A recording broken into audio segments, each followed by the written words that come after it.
Nope, not infidelity. So what would make a guy walk down the street, knock on his neighbor's door, when the neighbor answers the door, dude punches him square in the face.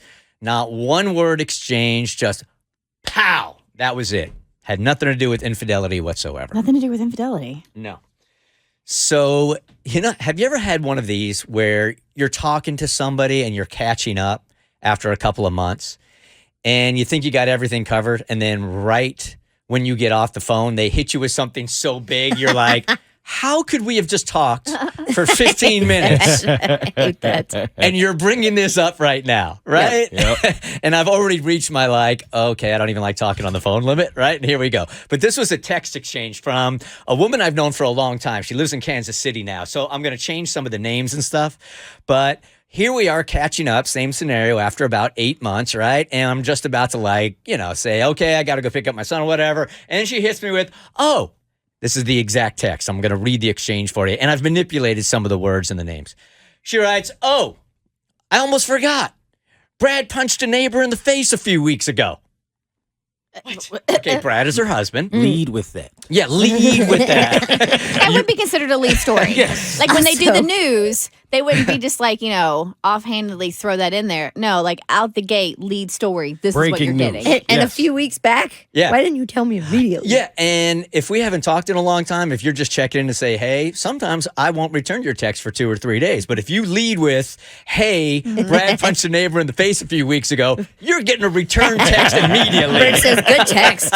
Good tease. Prime time. All right, so I text her back and I'm like, how do you forget to tell me that? Why? So she writes, so Brian's gay, right? That's their son. And I said, yeah, you've told me. And she said, I guess it's pretty well known in the neighborhood.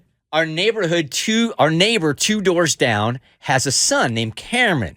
That's the same age as Brian, and they go to school together. They hang out all the time. So everybody in school knows Brian's gay, and he's had 0 problems with it. None, she writes. And I write back, what's that? Which is fantastic to hear. Right.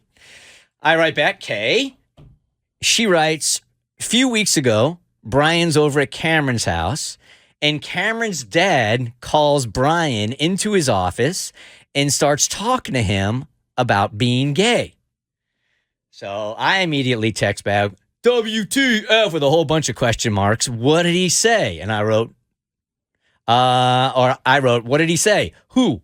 She says, what did the neighbor say is what I say. And he says, or she says, oh, I guess he's super religious. Ugh. So he sits Brian down and says, I understand you're confused about your sexuality. Again, this is the neighbor kid. Wow. I don't care what your belief system is. You're a grown man talking to a child about his sexuality. It's weird. Inappropriate. I understand you're confused about your sexuality. And I wrote, oh, I use the F word. No. What did Brian say? She writes, he said he was just stunned. Brian, again, is the kid. He said he was just stunned and didn't have a lot to say. He said he didn't want to be disrespectful towards another parent. So I write, how long did this go on for? And she writes, he said it was only about 5 minutes, but he made Brian pray to God to save him and prayed he find peace and clarity. Wow. Oh. So he says, come over here, sit over here, grab hands, and they pray together to God. I mean, that's crossing all kinds of lines and boundaries with somebody else's child. All right, let me read that again. He said it was 5 minutes, but he made Brian pray to God to save him and prayed he find peace and clarity. So he's making these words come out of this boy's mouth, right? I am starting to come around Yeah. to why somebody got punched in the face. Yeah. That's why I initially said, man, I don't condone violence, but if this is my son. If So somebody did that to my kid, they would be meeting God a lot faster than they intended to. I write back in capital letters, holy S word, I'm so pissed for you guys. And then she writes, yeah, so get this. Brian comes home, tells Brad was fuming. He tells Brian to come with him and they leave the house. I just assumed he was going to give him some kind of dad-son perspective, but no. He walks Brian over to the neighbor's house, knocks on the door. Cameron's dad opens the door, and with no words, as Brian tells me, Brad hits him right in the face, like hard. The dad. Pray about it. Not so hard. Okay. She writes, the dad stumbles back. Brad stays at the door and yells to never have a conversation like that with my son again, then just walks back to our house. And I wrote, holy S word, have you heard from the neighbor? She wrote, not a word. I don't know if he's going to press charges or what, but silence. We haven't run into him since, and Brian and his friend are pretending like it never happened. Wow.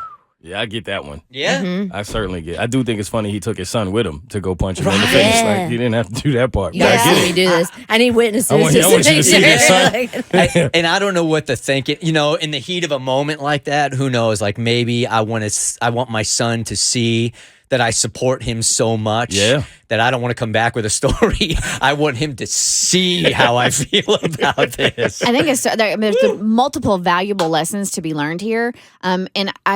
Yes, you want to teach your kids to be respectful in other people's homes, but also they are well within their right to have their own boundaries. And if a parent ever crosses a line like that, you don't have to sit there and listen to that. You can be like, thanks, but no thanks, and stand up and walk out. Yeah, I understand though. When you're a 16-year-old kid and you're just trying to I wouldn't have been equipped for that. Standing up to another kid maybe, but another adult. That's I get tough. that. Right. I get that. But I think it's a valuable lesson Yeah. for all parents to teach. Agree. The Bert Show.